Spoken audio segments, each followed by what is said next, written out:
Oh my God. Oh my God, we're being recorded. Oh, no, Welcome to to me. Phil Margot, The Lion Yes, that's me. Roars, exclusively on MalcolmPresents.com. And today we have, well, we're going to figure it out. Phil, Right. introduce our guest. This handsome gentleman on the screen with me is my cousin Well, Jeff. that's me. I'm not your cousin. Not you. Oh, okay. You're not handsome either. I feel I control. I have the controls of the show. I can block I you out understand anytime that. I want. Go ahead. Okay, continue. This handsome gentleman is my cousin. Actually, my second cousin, right? Now, Correct. your first cousin once removed, I think. Well, everything's removed. Anyway, so and we've been out of touch for many years, and we were in the same business, walked through the same doors for many years, right? All the time. I mean, Jeff was in advertising first, and we were working at the time in the early 60s with Foot Cone and Belding and Ted Bates and Gray And Dwaldane Birnbach. Right. All of them. Dordane, right? We call them Dordane. We call them Foot Cone, right? Yep. We never said Foot Cone and Belding. We said Ted Because Bates. you couldn't spell Belding. I didn't even know there was no cone on feet. Anyway, Jeff was like heavy into it. I guess you studied that in school, right? What did you study? I got into the business. I worked at Dwaldane Birnbach. Right. And then I worked at Young and Rubicam. And then I went to the supplier side and of the photo engraving end of it, where we transposed the artwork in mechanical to film or plates for letterpress, right, and gave that to the magazines or newspapers to produce. And I wound up having a company on the stock exchange. And we did, pretty well. Yes, you did. I know. And I didn't know you then. I mean, well, I knew you, but I didn't. Lost touch because I wanted to join you as one of the tokens, and you never answered the phone. Well, you never sent an audition tape. So how would I know? I just can't. I mean, I just can't hire anybody. Anyway, you would have been great, but you couldn't do any of the stuff we did. I still do it in the car. It can't carry a tune. And we had. He can. I mean, sure, Jeff can tell stories about the advertising. I mean, a lot of industries were nuts. Advertising was. Advertising was crazy. Well, it was 50%. It was 50% based on lies. Well, it business is not conducted the way it was then. Mm-hmm. When you had to, advertising was 24 hours a day, but the most fun was after hours, and everybody stayed. And art directors didn't want to work until after 6 o'clock. They only came in at 12 o'clock. So in order to get the work out, everybody had a party all the time, and nobody cared when they got home. And the parties that they had, you would never have them today. It makes sexual harassment come. Oh, yeah, there'd be arrests every 5 seconds. Oh, but the best part was, you and I could have been arrested.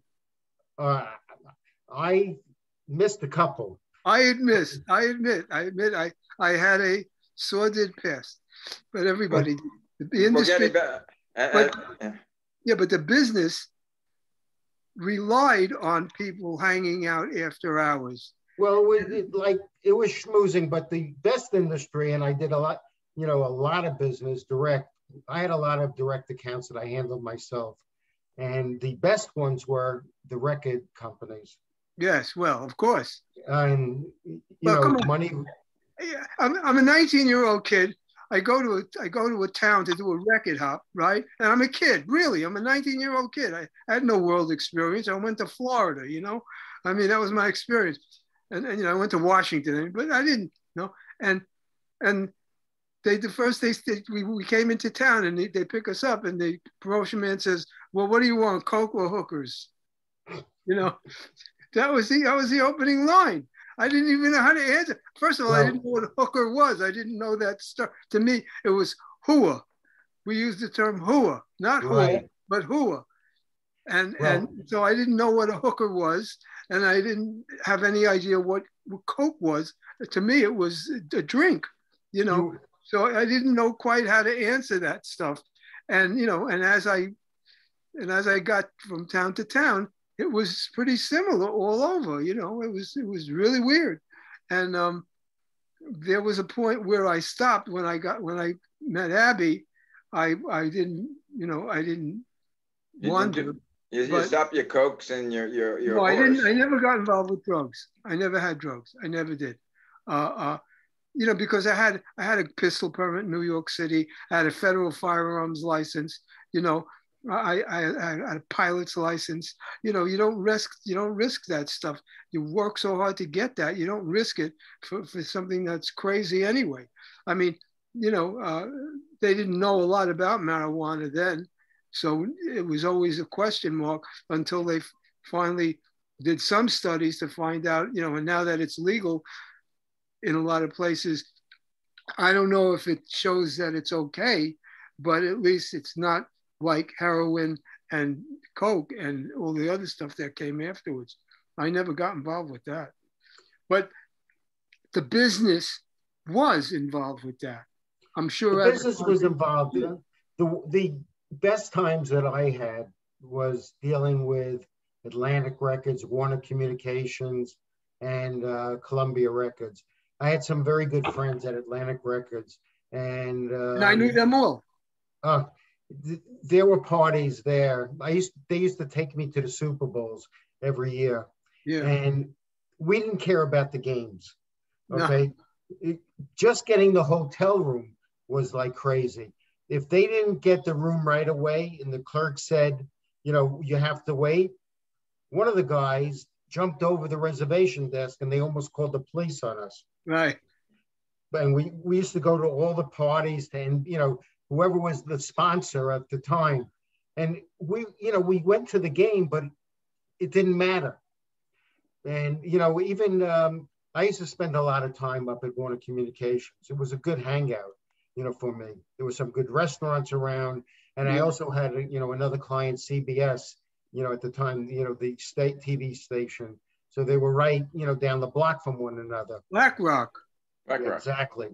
It was a great hangout. They had a room, and Philly, you would know this, that they had just all, you know, the CDs that from everybody, and you would just take them. And, you know, I know guys that they used to sell them. They made a lot of money, you know, from doing this. But it was a different business. It was, you know, it was a pleasure to be in that business at the time. Well, I met a lot of nice, great people. I was invited to this one concert at Madison Square Garden of all of the Atlantic Record recording stars with Phil Collins and all. And it was almost a 24-hour record concert. And I had backstage pass. I could go anywhere. I got to do my Phil Collins story.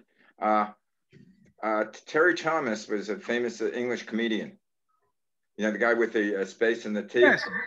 Yes. And they found out that he had been sick and he'd been hooked on some drugs through being sick, but he was dying and he didn't have any money. And they did a benefit. And I used to do for K-Surf, a British radio show. And through the show, we did a party over the King's Head in Santa Monica. And they did a tape, and I delivered it personally to, they did a benefit concert at the Drury Lane Theatre in London. So I flew it over, and I was backstage. And the headliner from there was Phil Collins. Wow. And I was backstage with Phil Collins, and other people were performing, and I was talking to Phil. And this guy at that time, this was probably in the late 80s, 90s. Yeah, he was like a billionaire. He owned his own island, and he had just gotten married, and he had his first kid.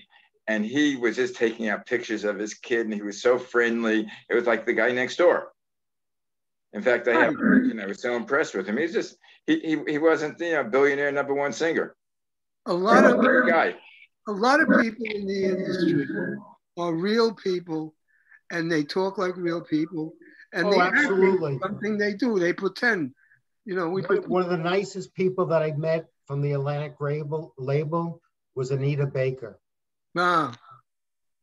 And I went to Westbury Music Fair because I lived out on Long Island at the time, and I was allowed to, you know, go backstage, and she was terrific, you know, and she remembered. I saw her, you know, afterwards at different occasions. She always remembered my name. Yeah, yes, I mean, absolutely. There are two things. We went to England in the early 60s. Of course, The Lion Sleeps Tonight was a hit in 1961. That was a hit? The Lion Sleeps Tonight? What? The Lion Sleeps Tonight was a hit? Yes, it was. Oh. Did you do that record? Yeah, I was part of it, yes. Yeah, that's nice to know. You know, that's why we Lion roars, and I'm roaring. And we went to this party at Victor Lowndes' house. He was the head of the Playboy Club in London, you know, and so we go to this party, and Sharon Tate walks in, and then the guy who's the Ipcris file, right? Michael Caine. Michael, yeah, comes in, and I see him, and I introduce myself to him because I really liked the movie, and I had just seen it, and we sat and spoke for about an hour and a half. We were like all night, and he was so straight and so regular, and just like a regular person. And he wasn't a superstar yet, but it was a big hit movie. And I understand from people that I know and from the industry in general, Michael Caine was like that his whole life. You know, there were some very nice people. He was very available. And Danny Thomas is another one. When we were doing Benson, Tony Thomas was one of the producers of the show, and he had his dad on as a guest, you know, and he carried around the bottle of vodka in a wooden box. He really did. And he invites Robert and I back to his dressing room, and it happened to be my birthday that day. So we had a drink and blah, blah, blah. And we spoke for an hour and a half. We stayed there until they were closing the studio. A year later, I went to where Danny Thomas's offices were in the Valley. And I'm sitting waiting to talk to one of the producers there. And he comes in and he sees me. He says, "Phil." And then he says, "Happy birthday." He remembered it was my birthday, and he remembered it was April 1st. He remembered it was my birthday, and he remembered my name. And that's, you know, actors have a way of remembering people. You know, they just remember names. I was totally removed from that concept. But it made you feel good. You hung, right. And you hung out with all of those people and you got to know them. Well, I went home. When my daughter got bar mitzvah, she wanted to meet Debbie Gibson. And at that time, Debbie Gibson was huge. Right. She was on the Atlantic label. So this gentleman, Mark, you know, who was my contact, my main contact there, arranged. She was playing in New Jersey, and we went backstage. I was like a hero. How many people could really do this? Well, no, it's true. Mr. Spider-Man came to my boy's bar mitzvah. You know, he was standing in my house. But you know, it was amazing. What, you know? Yeah. It was fun. It was fun. It was real. I mean, the guy who created Spider-Man, not Spider-Man. Not the Spider-Man. What was his name? Is that Stan Lee? Yeah, right. Stan Lee. Stan Lee. I have an autographed Spider-Man up on my mantle that he signed. Well, I have this disciple. I have 3 spiders just above me. No, and you know what else? I went to a party at his house, and I stood with him and the gentleman who did Batman, who created Batman. And we have a picture of the 3 of us standing. Stan Lee. I don't remember names anymore, but yes, we got to meet amazing people. I'm surprised they didn't make you a superhero. Well, no, it's funny. Bill Margot, superhero. That's the only thing he didn't do. Stan's company was bought at one time. Marvel was bought by New World, which is I had a deal there, and I used to hang out with them all the time. And I used to go to the heads of the company of New World and say, "You got Marvel? Do a Spider-Man movie. Do a movie. You have all these superheroes." And they said, "Well, superheroes aren't in now." I said, "What?" You know, and that's the way the industry. I mean, you run against stuff that at CBS they stopped doing sitcoms because sitcoms weren't in, or they stopped doing 1 hours because 1 hours weren't in. And then at ABC, I met with the lady. I had a science fiction thing. She said this was in around the 60s, 70s. She said science fiction was out, no more. And then Star Wars came out. You know, I mean, it's like they were dumb. There was so much stupidity that it's amazing that the brilliant stuff comes through that gets done, you know? Well, like you once said, Philly, you know, you had to know somebody to get to that next level. You know, if you didn't know that next level, you weren't, no matter how good you were. Yeah, it's true. I mean, it's absolutely true. And it's part of my life. I mean, I used to be the outside guy. I used to go outside, made all the commercial deals. You know, I worked with all those companies, and I did 70, 80, 90 commercials, major commercials. You know, they would call us in because we were the youth at the time that they were looking to get to, you know. Right. So Harry Sosnick from Ted Bates called me. He wanted to do some commercials with that teen lingo, you know, but I never really used it. I never said, "Oh, let's go out and have dinner. Let's have lunch." I just said, "Okay, I did the commercial and delivered the box, and that was it." You know. But most of doing business was when people trusted you. Yes. Okay.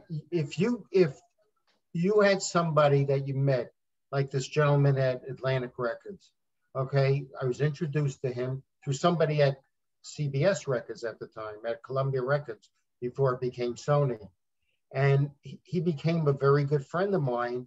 And whenever they had a real problem that had to be solved immediately, he came to me because he knew that no matter what, I would get it done for him. Yeah, I know. And it's relationships. It's strictly relationships. Well, I found. But you could deliver. That's the point. But I get you in the door. But if you can't deliver, then the next. All right, yeah, but that's a door opener. A lot of thing in business is getting that door opener. There's no it's getting there. See, that was the hardest part, Malcolm, is getting the door open. No matter where you went. But if you met somebody, and you took them out to lunch, dinner, well, they had to get to know you as a person. Yeah, well, the big thing is when I was the account executive or manager in radio stations, take the advertiser to golf, see him on the weekend and play around of golf with him. That was a big opener. Well, that was my excuse to join a country club. Yeah. Because playing golf, they loved it. First of all, got them out of the office. And that's your tax write-off. The Palm restaurant made a lot of profit because of Jeff Prager. That's all I'm going to say. Jeff Prager, Jeff Prager's picture is in the Palm restaurant. Well, in New York? Yep. Yeah, I'm in the Palm, on the Palm 2 twice, once with my wife and 2 other pictures. We're on the Palm in the West Side. Sidney Poitier is above us. Right. We were regular there. That's right. It was a lot of fun. Yeah, two restaurants I used to go to in my radio days was the Palm on Fridays for lunch, and on Sunset Boulevard in Los Angeles. That was the big place to go to. Well, I was kept alive. I had a Gigi salad, which Gigi was the maitre d'.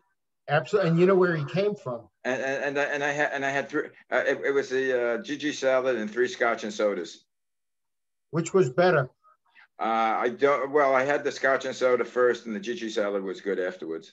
And then Gigi started as a waiter at the Palm 2. Oh, I didn't know that. And he got promoted. They sent him out to the original Palm in LA. he started that. And, you know, look, they were very successful. The only person that ever had a hard time with the Palm was Philly. Yes. Right, Phil? And you fixed it up. Philly, what happened? It was my wife's 50th anniversary. Mine, too. It Yours was our too. 50th anniversary. And we wanted to have it at the Palm. I forgot what the problem was. They lost our something with the kids where they wanted to charge you a full price for the right, or something like that. And Jeff made a phone call, and so I said, Philly, don't worry about it. We were royalty. 5 minutes, I called the owner of the Palm, and it was right. That's right. But it's who you know. Because that's unfortunately that's the way life is. That's why I got friendly. That's why I got friendly with you again. Well, another big place I used to go to, because it was my account at I had worked for a classical radio station, the KFAC, and the Brown Derby. And the Brown Derby was it was a trade. So whatever we charged there, they would burn off in advertising. So I had a carte blanche. You know, I could go to Brown Derby anytime I want. All I had to do was leave my business card, sign the check, and then I had to leave the tip in cash. And of course, if I wasn't paying anything, I was a fairly big tipper. So we used to go there for cocktails after work. And the bartender would see me come in, and I had the scotch and soda, and he'd do the scotch, the soda. That was it. Jeff, do you remember the Key YN, the Chinese restaurant that was near Black Rock? It was called the Key YN. We used to go there all the time too, right? It was right near CBS. Well, I remember honestly, one of my fondest things that I ever did with you was going up to Olmsted Studios all the time when you were recording. Oh yeah. And sitting there, I was like in awe. Which studio? Oh, Olmsted. Yeah. Olmsted on 40th. Yep. I remember that. I still remember it. Yeah, me too. We did some good stuff. I hope so. We did some good records. It was great. Happenings. Yep. Yeah, that was it's all like when I think about it now, it's like amazing, Well, and even through you, when I currently live in Florida, so I see Tony Orlando a lot, and he always asks for you. And when I lived on Long Island, and he played at the Tam O'Shanter Country Club, and he saw me and gives me a hug and the whole thing. And I'm sitting in front watching him, and all of a sudden he stops the performance and says, "Come up here. I want to see if you're as talented as your cousins." He made me sing and dance with him. And it's a good thing I had a couple drinks. That's right. You were loose. Oh, my God. The story with Tony, after he had Bless You and Halfway to Paradise, he cooled off. And he had nothing. And he came up to our office in 1697, where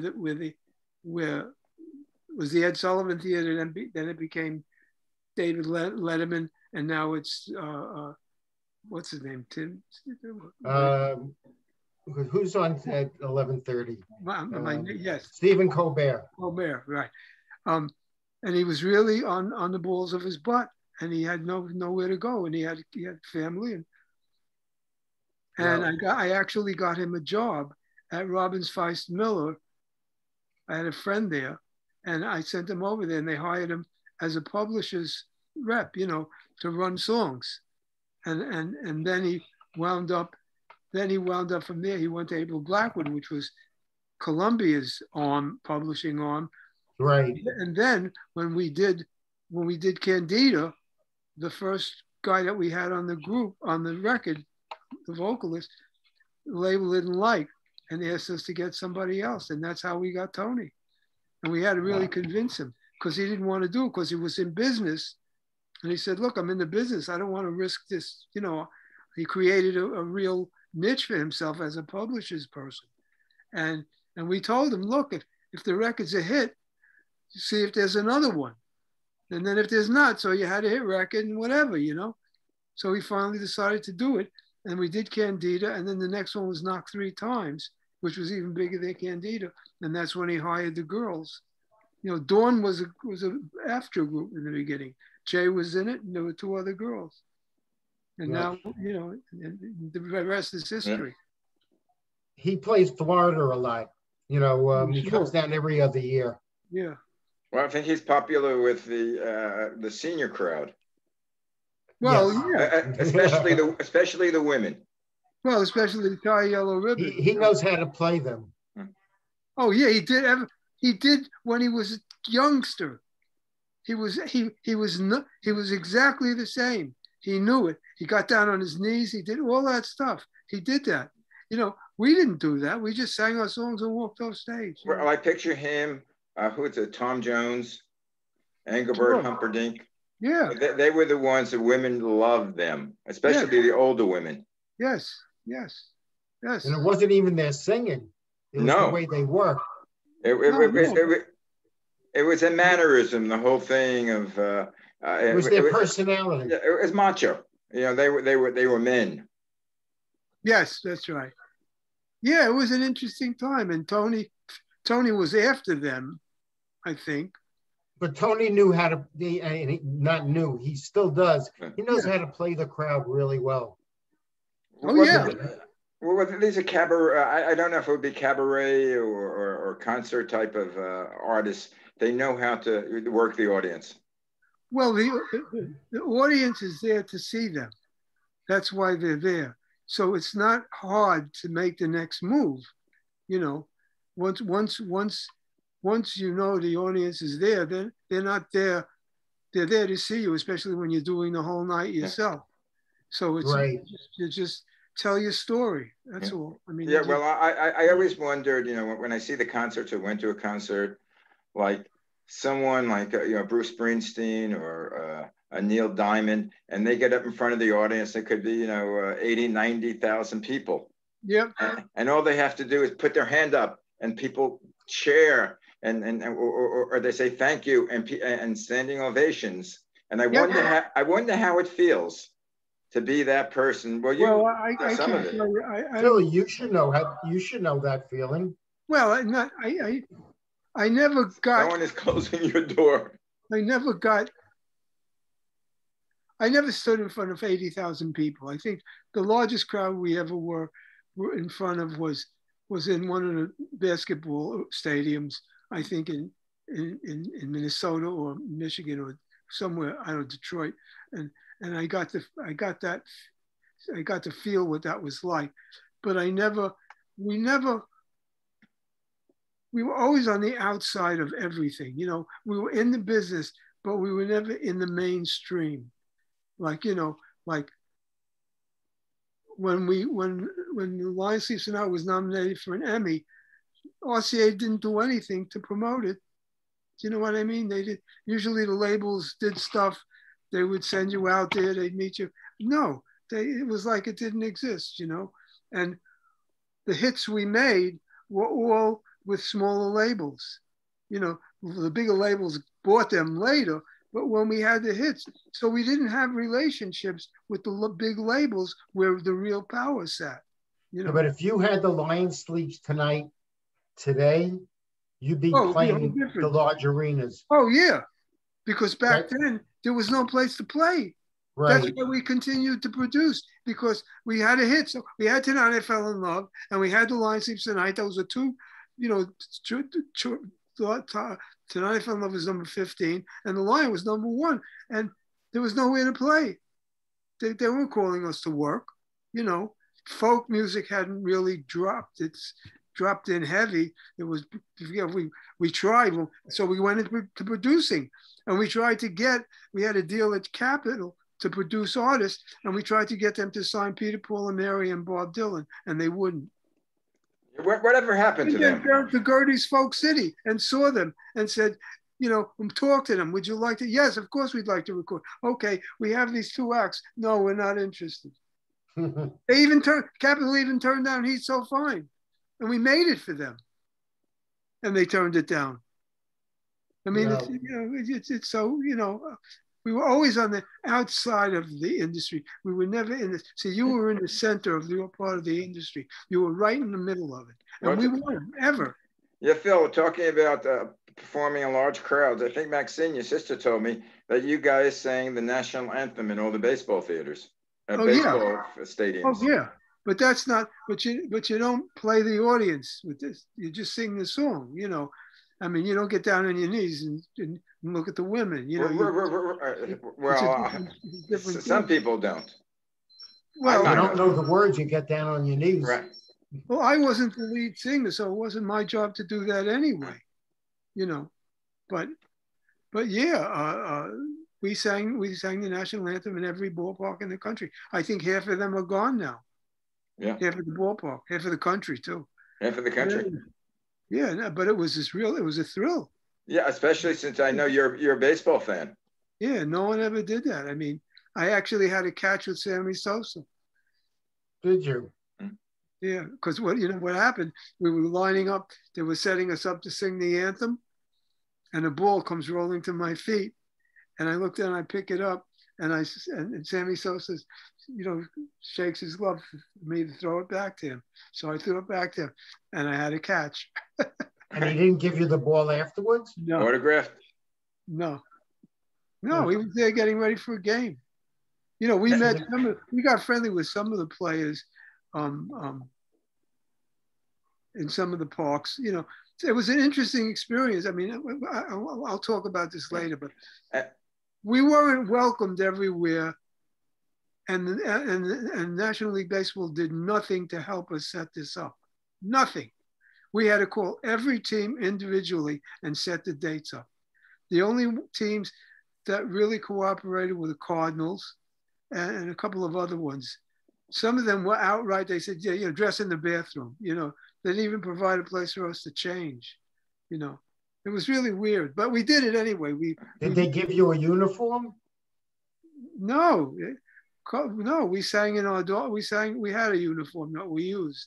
Yeah. We had token shirts with gray token shirt. Baseball. Do you still have them? Yeah, sure. Do you have an extra large? I'd like one. I have different sizes because I had for the whole group. You have a medium? I don't know. I'll look. Take a check, because when we do the show next time, I'll wear you a t-shirt. Okay. Anyway, guys, believe it or not, the half hour is up. It's so quick. So quick. It's like life. Jeffrey, how are you staying in New York? We're staying, I think I'm going to be able to, you're coming in when? August what? Oh, yeah, I'm coming in. Oh, yeah, I could tell everybody. I am taking, my son and I, Noah and I, are taking Solomon, my grandson, his son, back to Fordham University in August. And we're taking the train. We're going by train. We're taking the train from LA to Chicago, to Pittsburgh, to New York. It's a 3-day trip. We have a sleeper car, and it's like an adventure for 3 generations of Margos. Yeah, that's lovely. That's terrific. And it probably costs a bloody fortune. I get there on the 19th, so I'm there till the 25th. I'm leaving on the 25th. So I will be in New York still. Okay, good. Because maybe, all right, I'll talk to you about it. All right. Yeah. Cool. And maybe I'll fly in. Go ahead. That would be even better. We'll do a live show, or the 3 of us in one room. Well, we could do a show out of New York. We will be doing a show out of New York. All right, I'm ready. I saw you and Jeff go over to the Brown Derby to the Palm, and we'll record it live there. Well, there's no Palm in Florida. Is there a Palm in Florida? There's a Palm in Miami and Aventura. Miami, yeah, but they're not in Miami. Do you go there? I've gone there a number of times, but it takes about 40 minutes to drive there. Yeah, I know. And in Florida, you don't want to do drinking and driving on 95. You don't want to do that in Los Angeles either. Florida, you don't even want to go on 95 sober. Anyway. In fact, I just saw something today in the news. It said that Los Angeles has worse traffic than New York. It became #1 in congestion. Well, that is something. Anyway, guys. It's been fun. Thank you very much, Jeff. Thank you, Jeff. Thank you for having me. Later. We'll Thank speak. you, Malcolm Berman. Thank you, everybody. Thank you, Phil. And we'll see each other next week. And Jeff, we'll get you on other shows. Oh, okay, yes. Thank you again. Okay. Right. Have a happy 4th. Happy 4th. Yay.